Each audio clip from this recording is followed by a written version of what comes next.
Hey, everybody, welcome again. We've got the CEO of Storage Guardian. Omry is going to be talking about his journey, and we've known him for quite a while, and he's done a lot of stuff in the space. And now he's got something really exciting in the cybersecurity world that we want to, tell everybody about. So, Omry, first of all, welcome. How are you doing? Yeah, I'm doing great. Thanks for asking, Julian. And I agree, we've known each other for quite some time. This is according to the LinkedIn, algorithm. This is year 26 for the business. So I'm happy to be here. Storage Guardian, we recently launched an incident response planner, into our mix of business where we feel that we're valuable. Just if people don't know a little bit about Storage Guardian, our background has been in the data protection industry. As a BDR company, we have infrastructure, data center, and we had launched a disaster recovery as a service, a run book to plan out DR as a service. And then as the emergence of EDR and NDR platforms has really become front and center as part of what managed service providers do.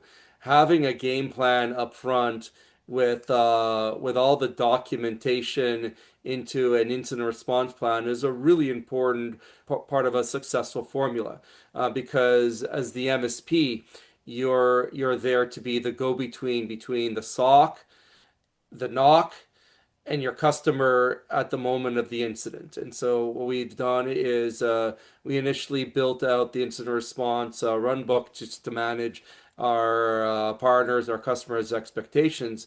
But in February of 2024, the National Institute of Homeland Security, or the NIST, or standards and technology, the Homeland Security, they published the NIST 2.0 framework, which sounded very familiar to the way we go to market, which requires a covert method of communicating or an alternative method of communicating at the moment of a cybersecurity incident, which means that could be that your emails and your method of communications has been compromised. You need to have an alternative method. And so what Storage Guardian had done is we built SMS technology or interactive voice to get a hold of people, in a covert manner. We had done it for disaster recovery because, nobody knows how to log in if you're locked out. So it's what are you going to do? You've been locked out of your computers. And so initiating the trigger to get a hold of us, we built that in to the DRAS portion. And then we also, when we, saw that the standards had come out for the NIST 2.0, to have that implemented before your incident, people talked about incident response in NIST 2.0. I thought it was interesting to me. And it was just a call between two different vendors. One was Atera and Acronis.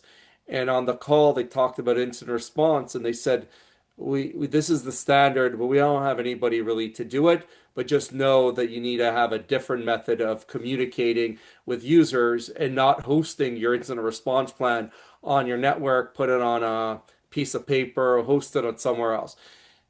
So I said, wow, like that's something that we have built.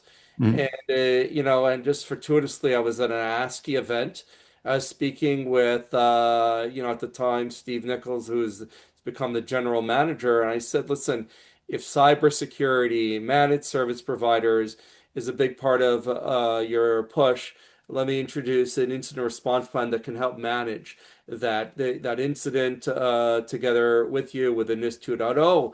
And we because we have experience being an integration platform with platforms like ConnectWise Manage, of a team of programmers, we are able to do a integrated solution, and we gone to market for any EDR, MDR, and that's kind of where we are right Yeah. now.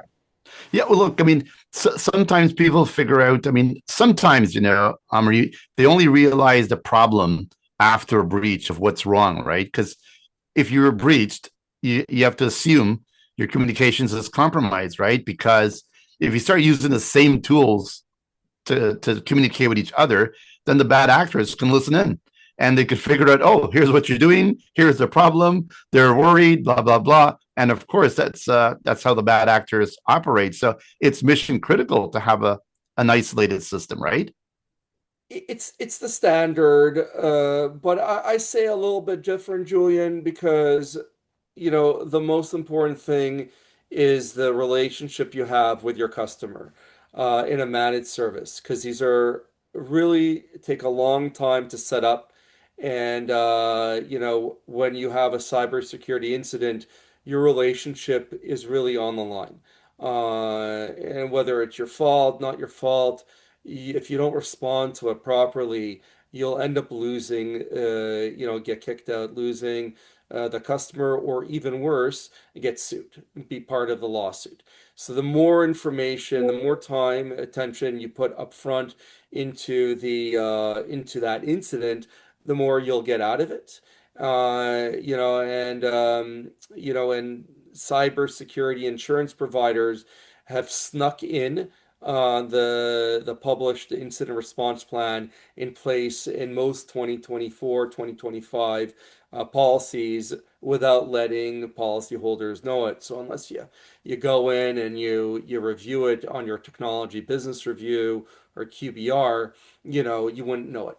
What Storage Guardian has done is we worked with it within our run book to create a template, and then we put in just the details in the templates for you to publish it quickly, and then focus on the tabletop exercise and put the onus on the SOC team to notify the MSP inside a service board as a unique token to get a hold of the different people, including the management team, the MSP folks, so we can deal with the incident, and then like a well-acted off-Broadway show, do a tabletop exercise, because that's what's gonna make it or break it when it really happens. Is we gone through this exercise before, and really that's really what it comes down Yeah. to. Yep. Yeah. So, Omri, maybe you're talking about the word of pen testing, right? And the importance of having these tabletop exercises, because sometimes you don't know what you don't know, and you don't know how it's going to happen, how it's going to work. You think you've got all the left of boom, right, ready, so you're protecting your clients, but then it happens.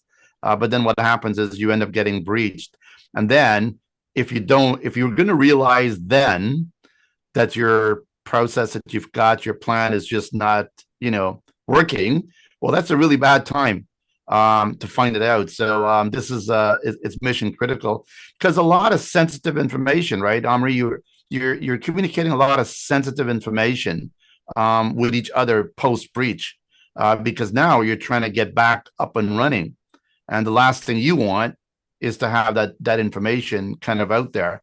Yeah, go ahead.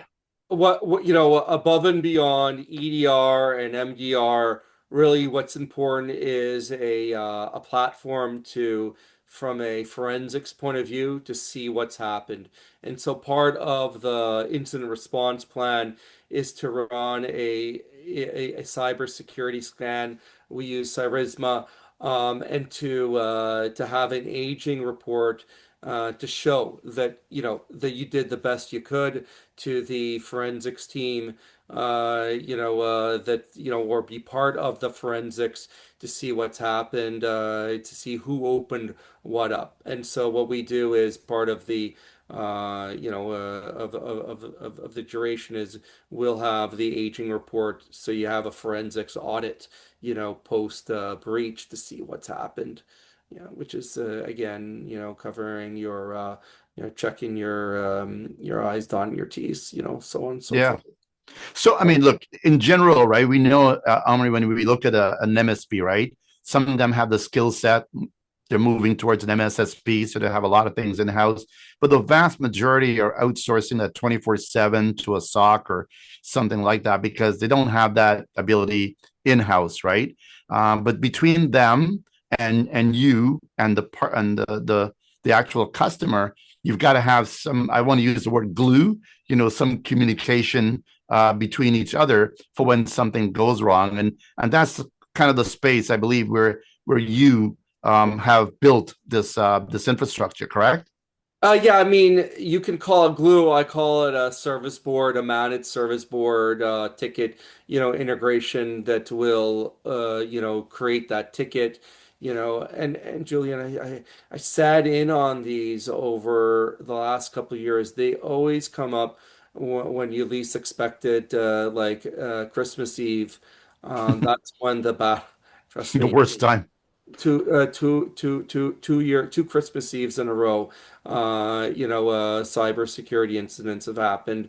But because we created the service board and we have integrated that into the managed service practice, everybody knows what to do, and it becomes really when look good situation that you've taken care of the business when you need to with that integration from the SOC team and the relationship. Really, the MSPs is the needs to be there, managing that relationship, large or small.